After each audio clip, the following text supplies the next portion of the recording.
শুভ সকাল বন্ধুরা। আজকের আমি পনির দিয়ে আর মুগ ডাল দিয়ে বানাবো।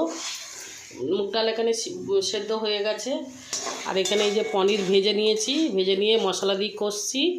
এর মধ্যে দিয়েছি আদা, রসুন, পেঁয়াজ, টমেটো, হলুদ গুঁড়ো আর অল্প সামান্য একটু লঙ্কার গুঁড়ো দিয়েছি, আর দুটো কাঁচা লঙ্কা দিয়েছি। এবার হয়ে গেছে মশলা কষানো, এবার ডালটা ঢেলে দেবো। তো পনিরটা আমার ভালো করে কষানো হয়ে গেছে বন্ধুরা, এবার আমি ডালটা ঢেলে দেবো। ডালটা সেদ্ধ করে রেখেছি।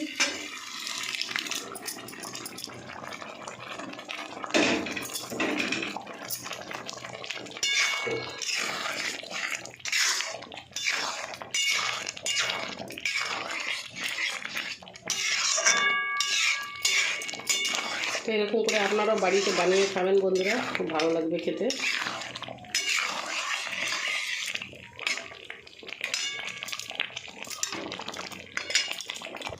তো বন্ধুরা এই যে ডাল হয়ে গেছে পনির দিয়ে।